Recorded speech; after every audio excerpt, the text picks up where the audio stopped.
Hey guys, what is up, and I welcome each and every one of you to a new League of Legends video. So it is that time once again to take a look at the best, the strongest champions as of right now, as of patch 7.19. There have been quite a bit of changes for this patch. A lot of reworks ended up coming into fruition, like Azir, Xin, even things like Janna, Vayne, Caitlyn. So without question, there has been some shift in the meta and on which champions are currently considered to be very strong and which ones you should be looking out for. As usual, this video is going to be made and edited by ProGuides. Now, it's a great website. I'll have a link to them down below for a free trial where they try to improve your overall League of Legends gameplay and knowledge. Again, completely free to try and check out. Highly recommended. The link is down below. But without much further ado, let's get right into the best champions of patch 7.19. Your Emperor has returned. So let us start things off by talking about the Emperor of Shurima, Azir. Now, his rework did finally come live into this patch, and it's here for all of us to enjoy. Now, for the longest time, the Emperor of Shurima has been sitting at somewhat of an abysmal win rate. I mean, he's not been seeing the light of day for a long time, but it seems like all of that is finally changing. I mean, Azir going from arguably probably the worst mid laner, if not top 3 lowest win rates of all mid laners, to now being actually at a pretty good spot. I mean, he's increased over 8% in win rate. That is a lot over the course of just one patch. He went from about sitting around, I don't know, 44-ish% win rate to now sitting around 52% win rate. That is impressive. And it's honestly for a good reason. I mean, the current Azir is actually quite strong. Now, he will get some time to kind of get used to, right? You don't play him in really the same way that you would play the old Azir. He's a lot different in play style. You want to play him a lot more aggressive, a lot more kind of upfront in your face, while also knowing when to play in the back and just abusing that massive attack speed you get from the 3 soldiers. The overall build that you run on him now has also slightly changed, and I mean, for the most part, even though he still looks like the same Azir, you play him in a much different way. All in all, you may want to watch out for Azir. You don't want to disrespect him as much anymore because he will kill you if you give him the opportunity. So Azir now is a fantastic mid laner. So if you decide that you want to bring some pride to the Shuriman Empire, then here's my recommended build. You'll be running a fairly standard AP mid mage type rune page.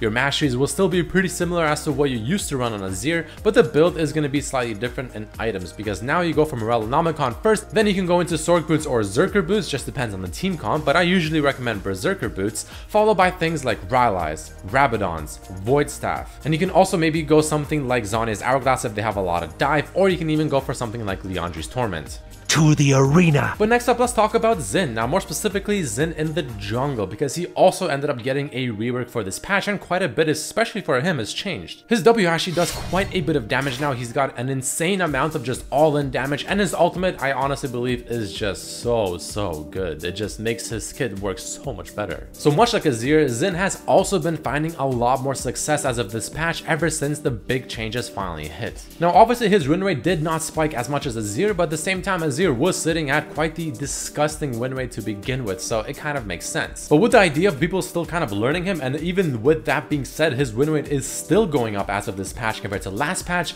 you definitely know that this rework is a successful one. All in all, I mean, his jungle clear is just simply better because he essentially has a free extra ability to hit the jungle creeps with, and it just works better. His damage is fantastic, and he's just a solid champion, and honestly, I would actually personally even ban him because I don't want to face him. His ultimate is very obnoxious to deal with, and he just has so much all-in damage. He's a pretty scary champion now. So with that being said, let's take a quick look at the build that you want to run whenever playing Xin jungle. So your W ability is going to be the first one that you actually max out, but you don't put a point into it until level 3. Fervor of Battle is going to be your keystone of choice for I feel like pretty obvious reasons, though I feel like you can also maybe get away with Thunderlords for the early game extra burst, but Fervor is just consistently better. For runes, you'll have a mix of attack speed and flat AD, and for your items, you'll be going a sort of semi-pseudo tanky type build with Trinity Force, Borg being your main damage items, and of course your jungle item, and then after that you just go pure tank.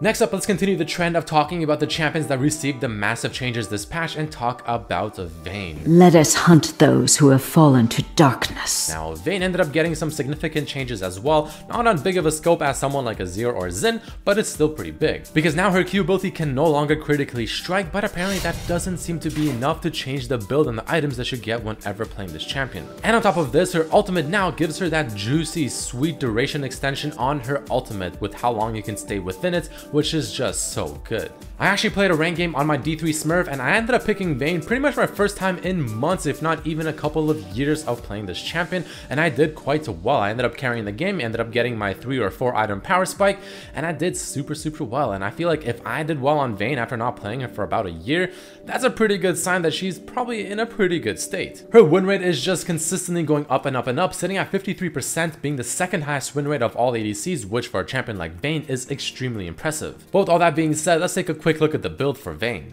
Like I said, for your items, you're still going to be going a fairly similar build path. I mean, you still go for the crit damage, static shiv, i.e. something like Phantom Dancer or Rapid Fire Cannon. Warlords for your keystone, you still max out your Q followed by W followed by E, and your runes will still be the same. I mean, for the most part, you're still building her and playing her the exact same. She's just simply better when you actually play her. The Tempest is at your command.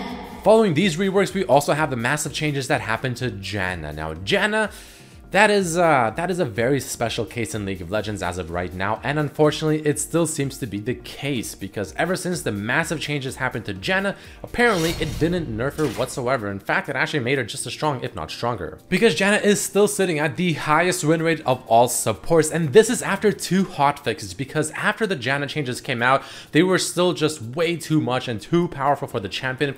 Riot released a hotfix, they nerfed her down. She still remained too powerful and just simply too good of a supports. They released yet another hotfix all within the span of 1 week since the changes came out, and she's still sitting at the #1 spot of all support champions. That's when you know you have a big issue. So even now, after 2 hotfixes later, she's still the best champion. I mean, it just goes to say that Janna is just probably the go-to support if you want a free win as a support player. So with that being said, let's take a quick look at the build. Now, despite the changes, the build for Janna seems to be actually quite similar. For items, you'll be getting roughly the same thing: Ardent Censer, some kind of boots, usually mobility or Swifties or maybe CDR boots, and then you just continue building items like Redemption, Locket, maybe Mikhail's, and etc. You still want to max out her E, especially now that you have to get the cooldown on this ability down to about 10 seconds or whatever rank 5 is as fast as possible, followed by W, followed by Q. And the final change that also was quite a massive one in this current patch is of course none other than Caitlyn herself. I'm on the case. Now the goal here was to try and make Caitlyn's early game, the laning phase specifically, a little bit weaker and more punishable, since she's just not so abusive in the laning phase, but to sort of compensate for that, they're trying to make her kind of scale on par with a lot of the other hyper carry ADCs like Twitch, Tristana, Kog'Maw. And even though she's still not at their level in terms of the carry potential at that stage of the game, especially Twitch and Kog'Maw, she's a lot closer. I mean, prior to this big change to Caitlyn, she was nowhere near them, but now she can, if you play it correctly, actually match them in damage to a certain extent. Now naturally it'll take a bit more work on someone like Caitlyn than maybe Twitch or Kog'Maw 6 items, where you literally just stand there with your ultimate with Twitch or with your W on his Kog'Maw and just wipe the whole team. But if you play correctly, my goodness, can she do a lot, and I'm seeing her so much more frequently, and I'm seeing her do so much more damage, especially later on in the game, that I think Caitlyn is definitely back. So let's take a quick look at the build that you want to run whenever playing Caitlyn. As you can see, it's actually still very similar, because at the end of the day, I mean, you're still playing Caitlyn. She is still essentially the same champion, she just scales a lot better, but is slightly weaker in the early parts of the game. So Warlords will actually now help you get past the early part of the game, since, you know, her laning phase really isn't as good as it used to be. But other than that, you still go for the crit items, the static shiv, the IE, the rapid fire cannon, and things like that. Oblivion awaits.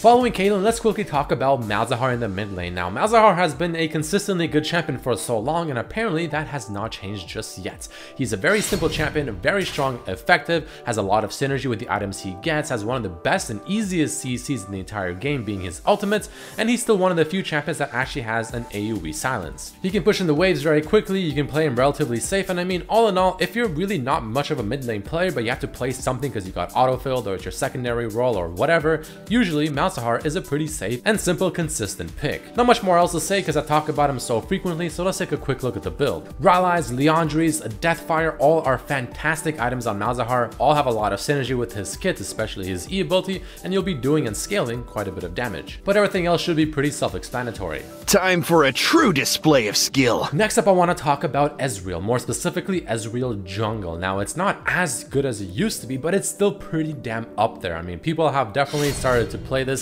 It's become a trend, it's become very popular, and for good reason. I mean, it is really strong. because he can do early level ganks and early level invades, and there's not many champions that can match him because he already has an escape. He can use it to go in and further do an extra kill. His Q applies red buff, and it's just so good. Even if he goes to a lane to gank, again, he's a ranged champion that makes his ganks that much more effective. It's very cheesy, it surprisingly scales actually not too bad, and it's just all around a very strong, very kind of solo queue pick. So here's the build that you want to run whenever playing Ezreal jungle. You can go Fervor of Battle or Stormraider Surge, just depends on what you're feeling and the matchups and all that good stuff. For your items, you want to go the Red Smite with Warrior, followed by things like Blade of the Rune King, Trinity Force, and things like that. Trust nothing but your strength. And last but not least, probably the best jungler at the very moment is going to be none other than Sejuani. I mean, we're still essentially in the tank meta, and Sejuani is the best tank jungler that provides a lot of CC, has a lot of damage, percent damage, really synergizes with a lot of team comps, has mobility within her kit, has a long range initiation. I mean, she just has it all. She's just so good. She's got solid clears, she's got good gank pressure, she just has a lot. And if you ever play a jungler like Elise or Kha'Zix into a Sejuani,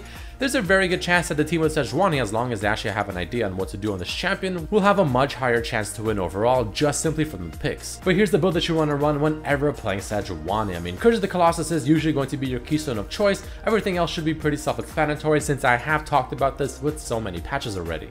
Now, very quickly, I have a few honorable mentions that I want to talk about. The first two are going to be Kog'Maw and Twitch. Now, Kog'Maw and Twitch are, don't get me wrong, fantastic ADCs. I mean, they're just still so good, and they still have probably the best win condition late game. I mean, if either of these two gets a late game, as long as your team just kind of protects you, you'll probably win the game. Now, I feel like Twitch is a little bit better than Kog'Maw at that point in the game, just because his ultimate literally hits every single person almost, if you position correctly. But both of these guys are still fantastic ADC options alongside Vayne and with Caitlyn rising up. Next up with Sejuani, we also have Rammus, probably the second best tank jungler in the game at the very moment, but I wanted to make room for Sejuani and Ezreal instead. And last but definitely not least, we also have Sona sitting just under Janna's win rate, so if Janna's banned, which she probably is or should be banned at least, Sona is another great option, very strong, solid, scales probably one of the best of all supports next to someone like Soraka, has a lot of damage, great healing, and has a lot of control. But either way guys, that is it for this video. There you have it, the best champions as of patch 7.19. I mean, there's a lot of changes, a lot of new faces to show as well, especially someone like Azir finally rising up to fame where he definitely belongs. If you guys enjoyed this video, then definitely hit that like button to show your support. Thank you all so much for watching, I really do appreciate it, but I hope to see you for the next video as well.